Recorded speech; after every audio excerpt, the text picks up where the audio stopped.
আসসালামু আলাইকুম। কি খবর আপনাদের? কেমন আছেন আপনারা? সঙ্গতের কারণে আপনারা ভালো নেই আমি জানি। কুমিল্লায় কোটা আন্দোলনের ১৫ জন আমাদের ছাত্র ভাই বোনরা হচ্ছে যে আহত হয়েছে পুলিশের আক্রমণে। এটা খুবই দুঃখজনক। কোটা বিষয়ে কিছু কথা বলি। গত যে কোটা আন্দোলনটা হয় সেটাতে আমি সক্রিয় ভূমিকা পালন করি। খুব অ্যাক্টিভ ছিলাম কোটা আন্দোলনতে। ঠিক আছে? এটা কোনো রাজনৈতিক আন্দোলন না। রাজনৈতিক আন্দোলন ছিল না সেটা। তো স্বতঃস্ফূর্তভাবে আমি যতটুকু সময় পাইছি সেখানে অংশগ্রহণ করছি, অনেক ব্যস্ততার মধ্যেও। ঠিক আছে? তো বর্তমানে সঙ্গত কারণে অংশগ্রহণ করতেছি না। তবে কিছু কথা বলি কোটার বিষয়ে। এই যে ৫৬% কোটা, মুক্তিযোদ্ধার কোটা হচ্ছে ৩০%, নারী কোটা 10%, উপজাতি 5%, জেলা কোটা 5% এবং প্রতিবন্ধী কোটা 1%, মোট ৫৬% হচ্ছে যে কোটা। এই কোটা মূলত হচ্ছে যে কোনো গর্বের কোনো বিষয় না। আমাদের অর্জিত কোনো জিনিস থাকলে, যেমন আমি ভালো একটা রেজাল্ট করছি, ভালো একটা অর্জন করছি, সেটা অন্যের কাছ থেকে আমি সুন্দর করে বলতে পারি। আপনারা বলতে পারেন যে হ্যাঁ আমি এটা করছি, আমার রেজাল্ট এত, আমি গোল্ডেন প্লাস পাইছি এখানে, প্লাস ওইখানে বৃত্তি পেয়ে গেছি, ট্যালেন্টগুলো বৃত্তি পাইছি, এগুলো গর্বের সহিত বলা যায়, এটা অর্জন। ঠিক আছে? এই যে কোটা কোটা এটা অর্জন না, এটা হচ্ছে যে কেউ গর্বের সহিত বলতে পারে না। আপনার সামনে কেউ কি গর্ব করে বলতে পারে হ্যাঁ আমার কোটা আছে? এমন আমি পরিস্থিতি দেখছি যে কোটার বিরুদ্ধে তো কথা বলে সবাই, কথা বলবেই। তো এইখানে 10 জন 15 জন আছি, কোটার বিরুদ্ধে কথা বলতেছি, একজন চুপ করে শুনতেছে শুনতেছে, কিছুই বলে না, কিছুই বলে না। কি ব্যাপার, তুই কিছু বলতেছিস না কেন? কি ব্যাপার, কি কথা বলতেছে না? পরে শোনা গেল যে সে কোটাধারী। মানে যারা কোটা দিয়ে কোনো চাকরি বিশ্ববিদ্যালয়ে টিকতেছে, তারা গর্ব করে বলতে পারে না, কারণ এটা গর্বের বিষয় না। গর্ব করে বলতে পারে না, লজ্জায় লজ্জায় মাথা হেট করে থাকে। ঠিক আছে? এই যে কোটা আন্দোলন হচ্ছে, হাজার হাজার হচ্ছে ছাত্র, আমার ছোট ভাই বোন, আবার ফ্রেন্ড সার্কেল এবং বড় ভাইরা অংশগ্রহণ করতেছে। এবং বিপরীতে দেখলাম যে কোঠার পক্ষে যারা এই আন্দোলন করতেছে গুটি কয়েক, ঠিক আছে, গুটি কয়েক দাঁড়ায় আছে ব্যানার নিয়ে, কোটার পক্ষে যারা কথা বলতেছে। আর কোটা বিরোধী তো হাজার হাজার মানুষ এখানে অংশগ্রহণ করতেছে। আমাদের দেশটা ধ্বংসের মেইন কারণ হচ্ছে এই কোটা। আচ্ছা, 100 জনের ভিতরে যে 56 জন কোটাধারী, এরা তো অনায়াসেই হচ্ছে যে জয়েন করে ফেলে। এমনও আসে যে কোটায় লোক পাওয়া যাচ্ছে না, সেক্ষেত্রে মেধা থেকে নিয়ে নিচ্ছে, কোটার এইটা পদটা ফিল আপ করতেছে, এরকম কেস আছে। আর বাকি থাকলো যে 44 জন, ঠিক আছে, 44 জন যে বাকি থাকলো, এগুলো মেধার ভিত্তিতে চাকরিতে জয়েন করে। এখন এখানেও প্রবলেম আছে। এই 44 জনের ভিতরে আবেদ কাকুর মতো কাকু আছে, যেগুলো প্রশ্ন সাপ্লাই দিয়ে থাকে। বিগত 12 বছর থেকে বিসিএস এর মতো একটা জায়গায় প্রশ্ন আউট হচ্ছে, যেখানে আমিও বিগত 12 বছর থেকে কখনো কল্পনা করিনি যে বিসিএস এর প্রশ্ন আউট হয়।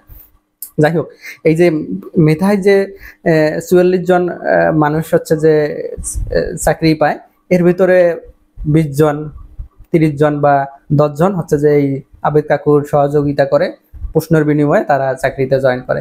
তাহলে মেধা কতটুকু আসলো? 20 জন। বাকি যতটুকু 20 জন বা 10 জন মেধার ভিত্তিতে জয়েন করে। এটা দেশ ধ্বংস করার জন্য মেইন।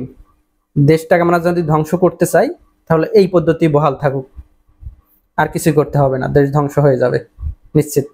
এই যে বর্তমানে যে আমাদের দেশে একটা লুটপাটের একটা চলতেছে, খোঁজ নিয়ে দেখেন, হয়তো এগুলো কোঠাধারী, কারণ মেধাবীরা এই সকল কাজে জড়িত থাকবে খুবই কম। ঠিক আছে? কোঠাধারীই হবে। মেধার মূল্যায়ন যেখানে নাই, ধ্বংস সেখানে অনিবার্য। ঠিক আছে? এটা কেউ আটকাইতে পারবে না। আমার মনে হয় কোটাটা যদি সম্পূর্ণভাবে বাতিল করে দেয়া হয়, এটা সবচেয়ে বেস্ট। যদি না দেয়া হয়, সেক্ষেত্রে এটা কমায় নিয়ে আসা উচিত।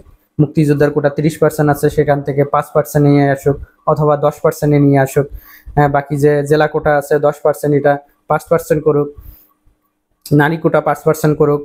উপজাতি কোটাও 1% আছে, ওটাও 1%ই থাক। এইভাবে যদি 15 থেকে 20% কোটা রাখে, তাহলেও মেনে নেওয়া যায় যে 100 জনের মধ্যে 20 জন আসবে কোটা থেকে, এবং বাকি 80 জন থাকবে মেধা থেকে। ঠিক আছে? তাও মেনে নেওয়া যায়। এই যে 80 জন যে মেধা থেকে আসবে, এটা বলা বাহুল্য। এখান থেকে 40 জনে আবার প্রশ্ন নিয়ে চলে আসবে। আটকানো যাবে না তো, বাংলাদেশে আটকানোর মতো জায়গা না। এখানে আবিদ কাকুর মতো কাকু অনেক জন্ম নিবে, এমন না যে আবিদ কাকু হচ্ছে যে জেলে চলে গেছে, এর শাস্তি দেখে পরবর্তীতে এই ধরনের কাজে কেউ জড়িত হবে না, এমনটা না তো। বাঙালি এই আবিদ কাকু কি কি পয়েন্টে ধরা পড়ছে, এইগুলো হচ্ছে নিউ আবিদ কাকু হচ্ছে যে স্টাডি করবে যে ওই ওই পয়েন্টে ধরা খাইছে, সুতরাং আমাকে এইভাবে প্ল্যান করতে হবে। এগুলো কন্টিনিউয়াস চলতেই থাকবে, ঠিক আছে। সুতরাং এই 20% কোটা রেখে যে 80% যদি মেধাবীদের রাখা হয়, প্রশ্ন আউট হয়ে যাবে হয়তো 40%, 40 জনের হয়ে 40% হয়ে যাবে, বাকি 40% মেধাবীরা সুযোগ পাবে। এইটাই একটু আশার সঞ্চার জাগাবে বাংলাদেশটা সুষ্ঠুভাবে পরিচালনা করতে, ঠিক আছে।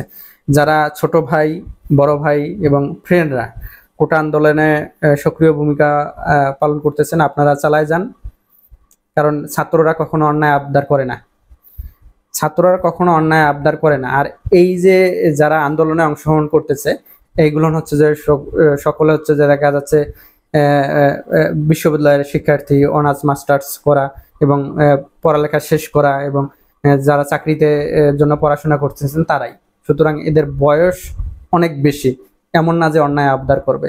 হ্যাঁ, একটা মহল এইটাকে সফলভাবে হইতে দিচ্ছে না তাদের ব্যক্তি স্বার্থের জন্য, কিন্তু ছাত্ররা তো আর অন্যায় মেনে নেবে না। আমাদেরকে এই যুদ্ধ করেই সেটা সঠিকটাই আমাদেরকে অর্জন করে নিতে হবে। যতক্ষণ পর্যন্ত না এই কোটা সংস্কার বা বাতিল না হয়, ততক্ষণ পর্যন্ত আমাদের এইভাবে আন্দোলন চালিয়ে যেতে হবে, ঠিক আছে। দমায় থাকলে হবে না। আর হ্যাঁ, এইবার যেন একেবারে 100% নিশ্চিত হয় যে কোটা এত পার্সেন্ট থাকলো বা বাতিল হয়ে গেল, এমন না এখন বাতিল আবার কিছুদিন পর আবার চলে আসবে, এরকমটা যেন না হয়। এই বিষয়ে আমরা সতর্ক থাকবো। যতক্ষণ পর্যন্ত না সফলতা আসে ততক্ষণ পর্যন্ত আমরা রাস্তায় থাকবো।